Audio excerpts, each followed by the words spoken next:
ಫಂಕ್ಷನಿಗೆ ಹೋಗುವಾಗ ಈ ಥರ ರೆಗ್ಯುಲರ್ ಆಗಿ ದುಪ್ಪಟ್ಟ ಹಾಕ್ಕೊಂಡು ನಿಮಗೇನಾದರೂ ಬೋರ್ ಆಗಿದ್ದರೆ ಈ ಹ್ಯಾಕ್ನ ಯೂಸ್ ಮಾಡಿ.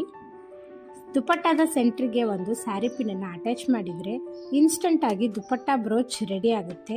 ಇಷ್ಟೇ ಈಸಿಯಾಗಿ ನೀವೇನಾದರೂ ನಿಮ್ಮ ಹೊಸ ಬಿಸ್ನೆಸ್ನ ಸ್ಟಾರ್ಟ್ ಮಾಡಬೇಕು ಅಂದ್ಕೊಂಡಿದ್ರೆ ಬೆಂಗಳೂರಲ್ಲಿರೋ ಸೆಲೆಬ್ರಿಟೀಸ್ ಮ್ಯಾನೇಜ್ಮೆಂಟ್ ಆ್ಯಂಡ್ ಈವೆಂಟ್ಸ್ ಇನ್ಸ್ಟಿಟ್ಯೂಷನ್ಗೆ ಜಾಯ್ನ್ ಆಗಿ ಇದರಲ್ಲಿ ಬರ್ತ್ಡೇ ಪಾರ್ಟಿಗೆ ಯೂಸ್ ಆಗುವಂಥ 10 ಬೆಲೂನ್ ಡೆಕೋರೇಷನ್ಸು ಮತ್ತು ಮದುವೆ ಹಲ್ದಿ ಶಾಸ್ತ್ರಕ್ಕೆ ಯೂಸ್ ಆಗುವಂಥ 10 ಫ್ಲವರ್ ಡೆಕೋರೇಷನ್ಸ್ನ ಅವರು ವಿತ್ ಮಟೀರಿಯಲ್ ಹೇಳಿಕೊಡ್ತಾರೆ.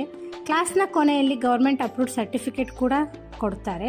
ಇದಕ್ಕೆ ವಯಸ್ಸಿನ ಇತಿಮಿತಿ ಏನಿಲ್ಲ. 16 ವರ್ಷದಿಂದ 60 ವರ್ಷದೊಳಗಿನ ಎಲ್ಲ ಗಂಡಸರು ಹೆಂಗಸರು ಈ ಕ್ಲಾಸ್ನ ಉಪಯೋಗ ಪಡ್ಕೋಬಹುದು. ಇವಾಗಲೇ 10 ಬ್ಯಾಚ್ ಹೊರಗೆ ಬಂದಿದೆ. 11ನೇ ಬ್ಯಾಚ್ ಇದೇ ಮೇ 13ಕ್ಕೆ ಸ್ಟಾರ್ಟ್ ಆಗುತ್ತೆ. ನಿಮಗೇನಾದರೂ ನಿಮ್ಮ ಹೊಸ ಸ್ವಂತ ಬಿಸ್ನೆಸ್ ಸ್ಟಾರ್ಟ್ ಮಾಡಬೇಕು ಅನ್ನೋರಿಗೆ ಇದೊಂದು ಒಳ್ಳೆಯ ಅವಕಾಶ. ಇದರದ್ದು ಉಪಯೋಗ ಪಡ್ಕೊಳ್ಳಿ. Thank you.